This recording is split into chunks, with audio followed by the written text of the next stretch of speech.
Lust is real, and it's a battle that we all face. The numbers are almost the same even among believers. Most of the advice out there is not that practical. Lust is like a trap. Our brain builds strong pathways, especially when it comes to pleasure. We need to break these pathways. Lust is not just a fleeting feeling, it's a trap.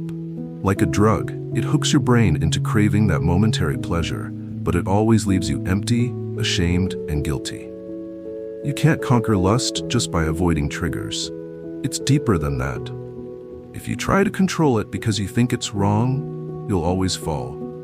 You might hold off for a couple of days, but then your body craves it again, and those strong pathways in your brain want pleasure once more, and you give in. It's a cycle.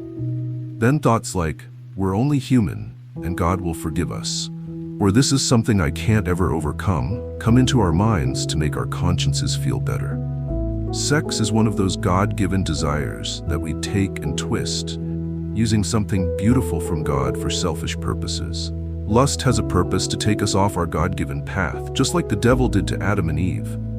They had everything. They gave all that up for what seemed pleasing to the eye, but rotten from the inside.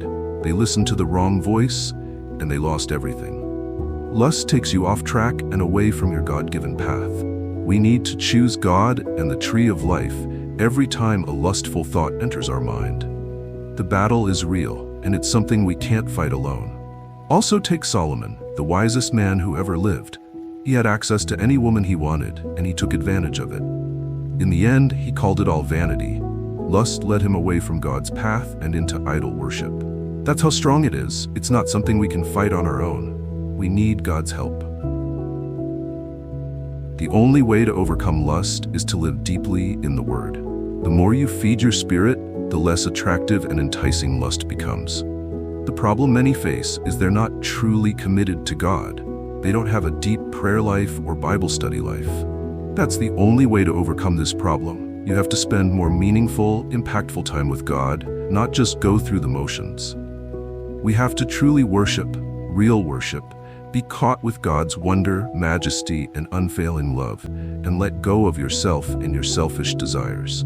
Just like Joseph did, he walked closely with God, and he resisted temptations because he walked closely with God. When Potiphar's wife enticed him, he said, "How can I do this great wickedness and sin against God?" He could have easily given in and nobody would have known, and it was even common in Egypt to fornicate. But because he walked closely to God, he was able to flee from it. Lust wasn't just a private struggle for him. It was an offense against the one he loved most. When you're deeply connected to God, lust loses its power. Joseph overcame lust by staying close to God, the only practical way to defeat lust, and so can you. Start today, commit to meaningful time with Him, and watch how your life transforms. For more practical Bible applications, hit the subscribe button.